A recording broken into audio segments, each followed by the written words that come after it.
Radio bulletin शुरू करने से पहले आपके लिए संदेश है कि देश व प्रदेश में कोरोना के मामले लगातार बढ़ रहे हैं।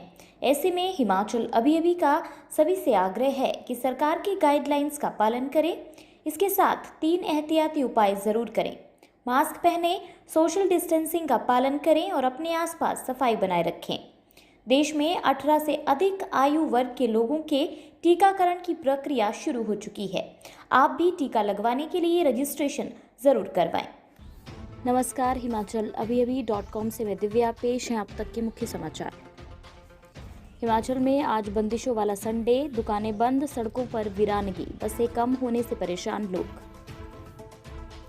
हिमाचल में दर्दनाक हादसा, धर्मपुर क्षेत्र के रहने वाले 2 सगे भाइयों की मौत। हिमाचल के कुल्लू अस्पताल में रेमडेसिविर इंजेक्शन की चोरी का बड़ा मामला, पुलिस कर रही छानबीन।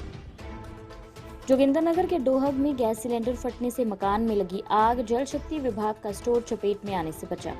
दुनिया के 50 देशों में 3.91 लाख कोरोना मरीज, अकेले भारत में 3.92 लाख नए मामले, 3,684 की मौत।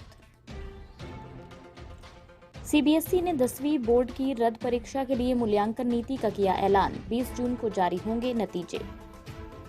पश्चिम बंगाल में टीएमसी को निर्णायक बढ़त, असम में बीजेपी को बहुमत, पुडुचेरी में भी बढ़त, वोटों की गिनती जारी। अब समाचार विस्तार से।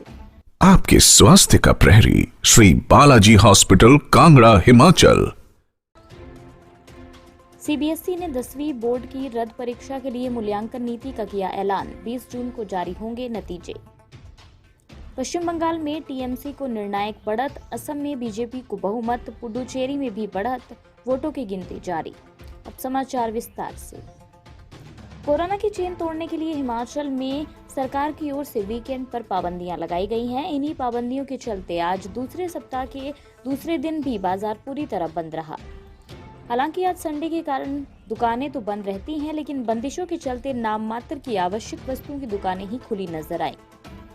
राजधानी शिमला का माल रोड, जहां पर सप्ताह के 5 दिन खूब चहल पहल रहती है, वहां आज सन्नाटा पसरा रहा।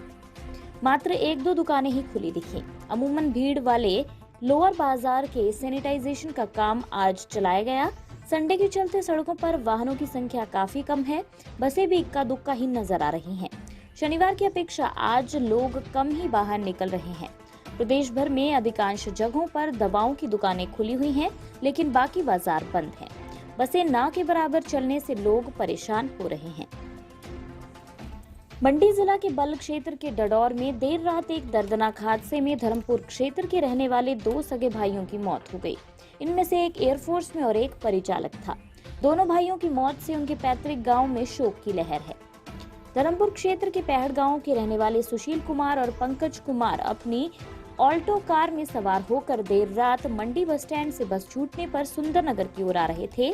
इस दौरान जब वो डडौर के समीप पहुंचे तो गाड़ी अनियंत्रित होकर हाईवे के किनारे खड़े ट्रक में जा घुसी, जिसके कारण गाड़ी के परखच्चे उड़ गए और दोनों भाई गंभीर रूप से घायल हो गए। स्थानीय लोगों ने तुरंत निजी वाहनों के माध्यम से दोनों को मेडिकल कॉलेज नेरचौक पहुंचाया, लेकिन उपचार के दौरान दोनों सगे भाइयों ने दम तोड़ दिया। कोरोना संक्रमितों के इलाज में इस्तेमाल होने वाले रेमडेसिविर के 36 इंजेक्शन क्षेत्रीय अस्पताल ऊना से गायब हुए हैं। इंजेक्शन के गायब होने की शिकायत अस्पताल प्रबंधन ने पुलिस को दी है और शक स्टाफ पर जताया है। शिकायत मिलने के बाद पुलिस ने जांच शुरू कर दी है। पुलिस टीम ने क्षेत्रीय अस्पताल कुल्लू पहुंचकर अस्पताल स्टाफ से पूछताछ की है।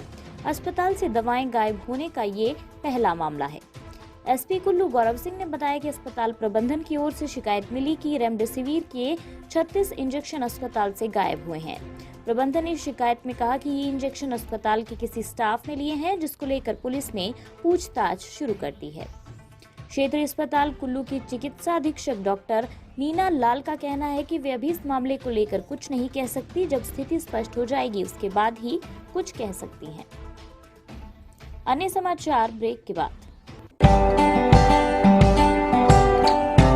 Shri Balaji multi speciality hospital, Kangra, जहां आपको एक ही छत के नीचे मिले बेहतरीन चिकित्सा सुविधाएं, cardiology, laparoscopic, general surgery, neuro surgery, orthopaedics, paediatric, radio diagnosis, urology, gastroenterology ophthalmology, pathology, medicine, anaesthesia और डेंटल जैसी अत्याधुनिक और बेहतरीन चिकित्सा सुविधाएं, 24 घंटे इमरजेंसी सुविधा, 9 बेड के साथ critical care unit, cardiac monitor और डिफिब्रिलेटर्स, सेंट्रल ऑक्सीजन लाइन और वेंटिलेटर सुविधा।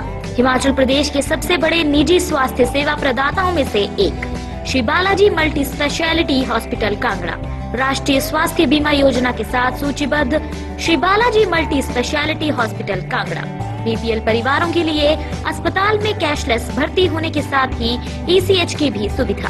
हमारा पता Shri Balaji multi speciality hospital, Balaji Vihar, Ujjain, Kangra. संपर्क करें 9218411108 पर। Shri Balaji multi speciality hospital Kangra.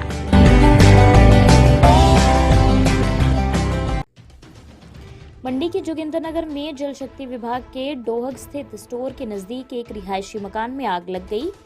रसोई घर में गैस सिलेंडर फटने से आग भड़क उठी। इस हादसे में भारी नुकसान हुआ है। दमकल विभाग की टीम तुरंत मौके पर पहुंच गई और आग पर काबू पाया।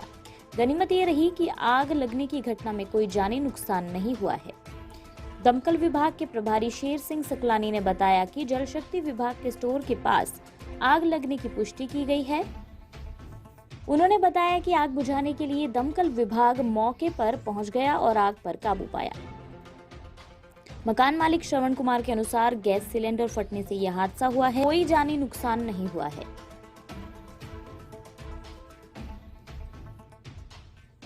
भारत में बेलगाम कोरोना के आंकड़े इस बात की गवाही दे रहे हैं कि दुनिया भर में यही एक देश है जहां हर दिन कोरोना नया रिकॉर्ड बना रहा है।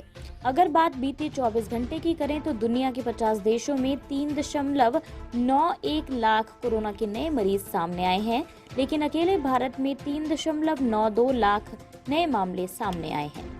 इसी तरह भारत में 3684 की मौत दर्ज की गई।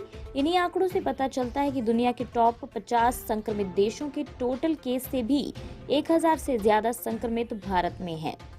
क्योंकि भारत में नए मिले संक्रमितों की संख्या 3,92,459 है। हालांकि राहत की बात यह है कि शुक्रवार के मुकाबले शनिवार को संक्रमितों की संख्या में कमी आई है। ये कमी 9,555 दर्ज की गई है। केंद्रीय माध्यमिक शिक्षा बोर्ड ने देश में कोरोना की दूसरी लहर के चलते पैदा हुई स्थिति के चलते रद्द की गई 10वीं की बोर्ड परीक्षाओं के लिए शनिवार को अंक निर्धारण नीति की घोषणा की। इस नीति के अनुसार हर विषय में पहले की तरह 20 अंक आंतरिक मूल्यांकन जबकि 80% अंक पूरे साल के दौरान हुई विभिन्न परीक्षाओं के आधार पर दिए जाएंगे। हालांकि स्कूलों को ये सुनिश्चित करना होगा कि उनके द्वारा प्रदान किए गए अंक 10वीं की पिछली बोर्ड परीक्षाओं में स्कूल के प्रदर्शन के अनुरूप हों। सीबीएसई के परीक्षा नियंत्रक संयम भारद्वाज ने कहा कि स्कूलों को परिणामों को अंतिम रूप देने के लिए प्रधानाचार्य के नेतृत्व में 8 सदस्यीय समिति गठित करनी होगी। मूल्यांकन में पक्षपात और भेदभाव करने पर स्कूलों के खिलाफ कड़ी कार्रवाई की जाएगी। पश्चिम बंगाल, असम, तमिलनाडु समेत 5 राज्यों के विधानसभा चुनावों के वोटों की गिनती जारी है। रुझानों में टीएमसी ने पश्चिम बंगाल में बहुमत हासिल कर लिया है और वहीं असम में बीजेपी भी रुझानों में सरकार बनाती दिख रही है। एग्जिट पोल्स में भी ममता बनर्जी के ही सत्ता में वापस आने की बात कही गई है। हालांकि इस बीच सीएम ममता बनर्जी की सीट नंदीग्राम पर बड़ा उलटफेर होता दिख रहा है। इस सीट पर बीजेपी के शुभेंदु अधिकारी उनके मुकाबले करीब 5000 वोटों से आगे चल रहे हैं। फिलहाल टीएमसी 157 सीटों पर आगे चल रही है, वहीं बीजेपी 119 सीटों पर बढ़त बनाए हुए है। इसके अलावा लेफ्ट और कांग्रेस गठबंधन के हाथ बड़ी निराशा लगी है और सिर्फ 4 सीटों पर ही अब तक बढ़त मिली है। पुदुचेरी की 30 सीटों में से 6 के रुझान आए हैं। बीजेपी को 5 सीटों पर बढ़त मिली, सिर्फ 1 पर ही कांग्रेस आगे है। इसी के साथ ये रेडियो बुलेटिन यहीं समाप्त होता है। धन्यवाद।